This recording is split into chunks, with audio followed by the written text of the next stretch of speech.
Welcome to Airailimages Video Magazine number 30. I'm Fred Johnson and I'll be your host.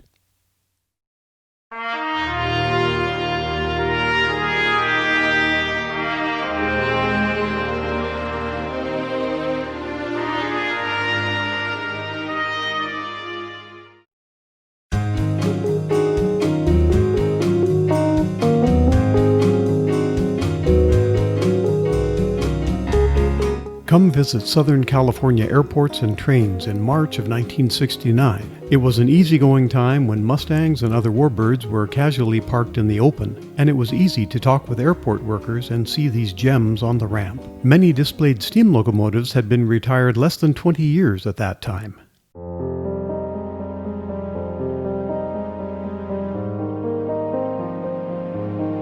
Flight Test Research Incorporated kept a fleet including several T-33s and an F-100 at Long Beach for test work. The F-100 later could be seen at Mojave, California.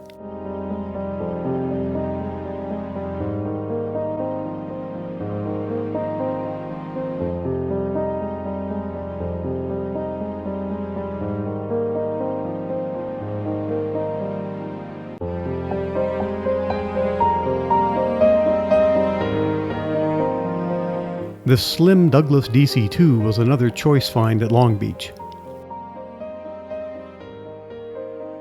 Warbirds in refurbishing included this Corsair parked on a smoggy Long Beach ramp.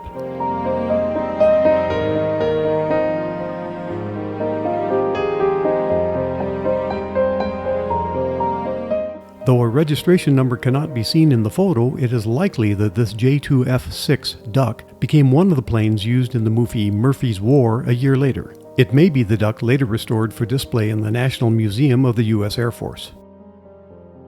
The Queen Mary was undergoing refurbishment and repurposing at Long Beach in March of 1969.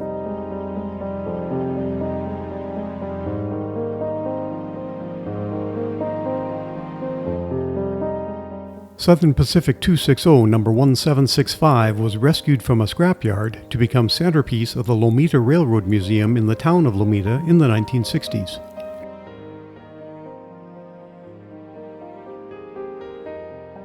The last remaining PB-2Y Coronado flying boat was kept at Long Beach by owner Howard Hughes. Some stories say Hughes purchased it for large seaplane proficiency before flying his Spruce Goose. The Coronado now resides in the Naval Aviation Museum at Pensacola, Florida.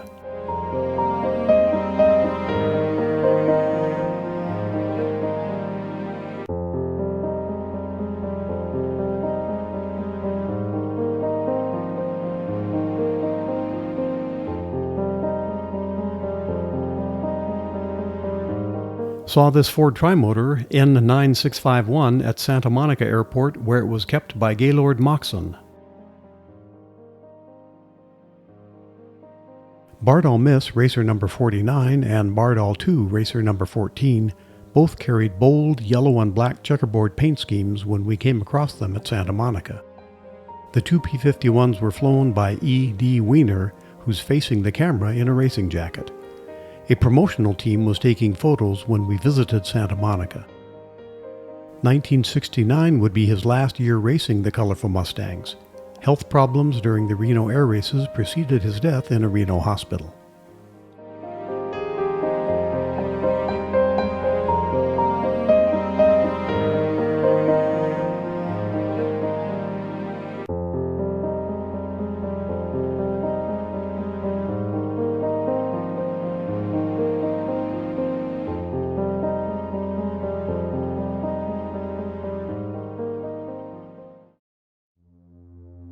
Southern Pacific 460 number 2248 dates back to 1896.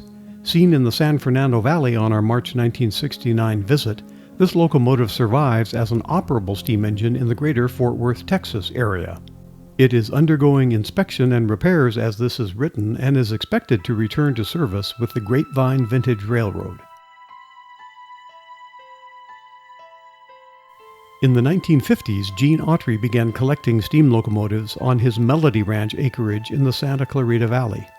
When wildfire destroyed the old western movie town on the ranch in 1962, plans for a working railroad for movies and visitors understandably languished. A visit to the ranch in March 1969 showed us several of Autry's steam locomotives stored there.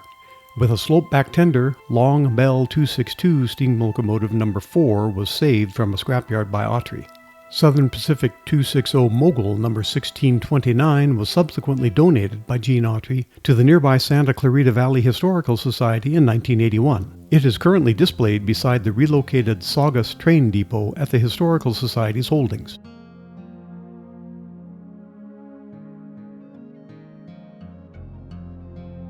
From the Lihue Plantation Company on Kauai, Autry acquired this narrow-gauge 060 with an interesting four-wheel tender. Narrow-gauge Rio Grande 282 number 463 appeared in some films in the late 1950s. Gene Autry donated it back to Antonito, Colorado. It later was restored to run on the Cumbres and Toltec Railroad. The Van Nuys Airport in March 1969 was busy with California Air National Guard C-97s running their mammoth R-4360 engines on a smoggy morning.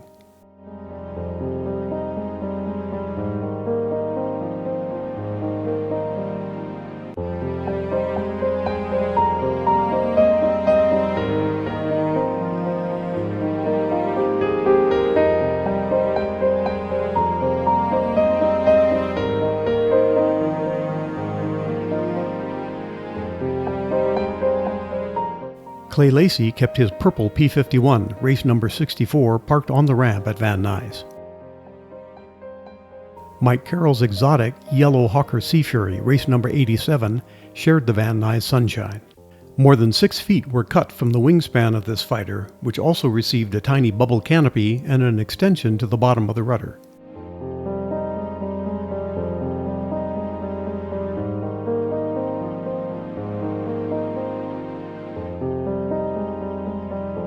When P-51N7711C was on the Van Nuys ramp in 1969, it carried the name of Saul Pacey on the cockpit and the company name Aerospace Investigation of Coatesville, Pennsylvania.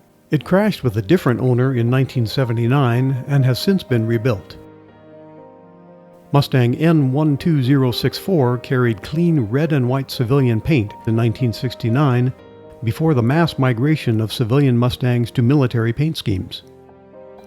As of this writing, it is painted as Bunny of the 332nd Fighter Group and is displayed in the San Diego Air and Space Museum.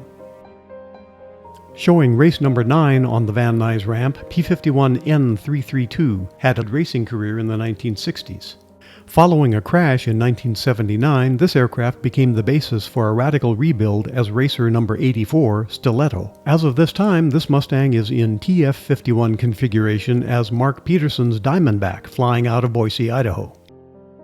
A rugged survivor, this 1864 440 operated with several railroads, retiring on the Stockton Terminal and Eastern in California in 1953. It is a longtime favorite at Traveltown in Griffith Park.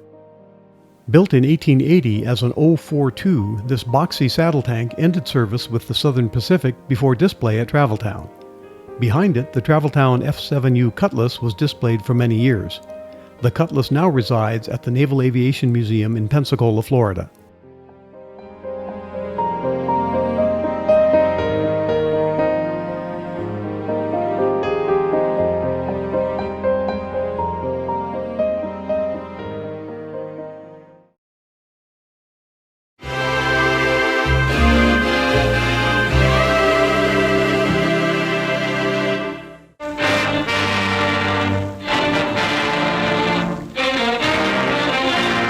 Force films of the new Douglas A-26 Invader, successor to the veteran A-20. Designed with an all-purpose nose for the rapid change of armament to meet any fighting requirement, the A-26 is considered the most versatile attack bomber now in action.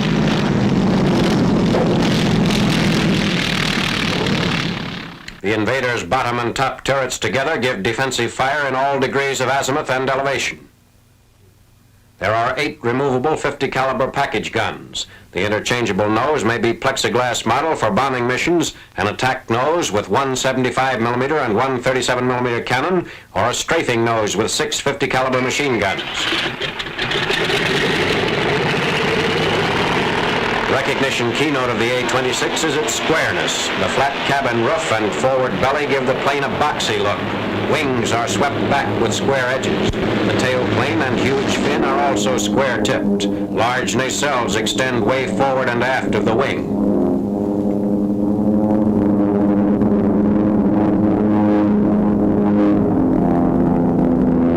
Maximum bomb load is 6,000 pounds. The fast, hard-hitting A-26 is already in action against the enemy.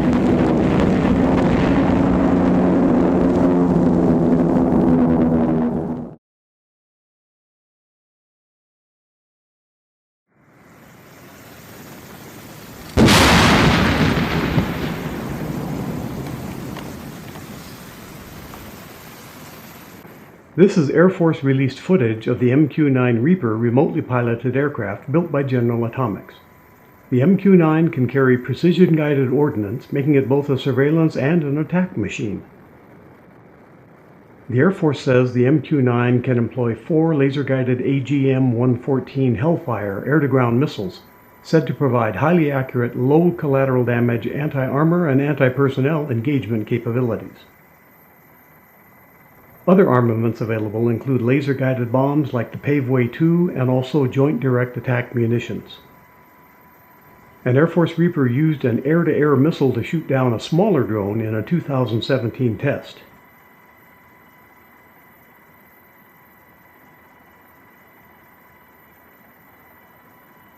A single Honeywell TPE 331 turboprop engine powers a pusher prop on the Reaper.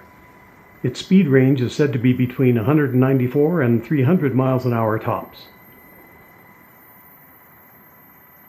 It has a ceiling up to 50,000 feet in altitude.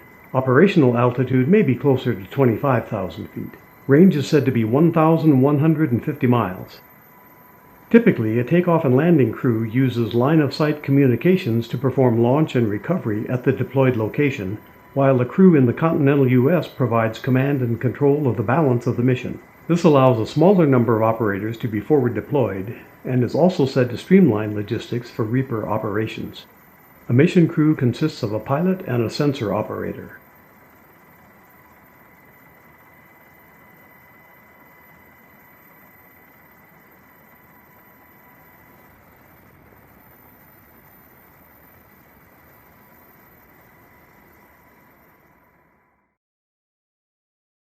The target video furnished by the Department of Defense shows an attack by one Reaper releasing 4 500-pound precision-guided munitions hitting a Taliban facility in February 2018. Following ordnance delivery, the Reaper can switch to an Intelligence, Surveillance, and Reconnaissance, or ISR, mission.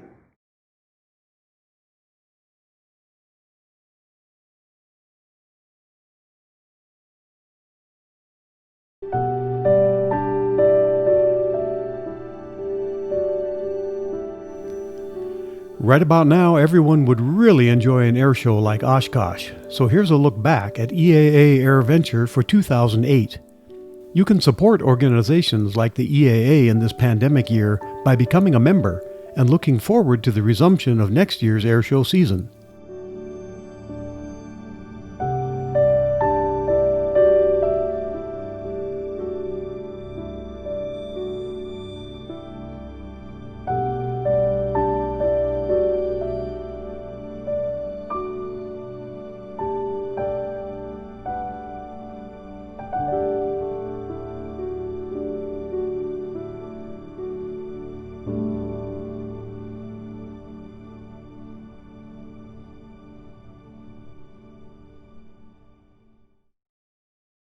Well, that wraps it up for Airailimages Video Magazine number 30. Thanks for watching.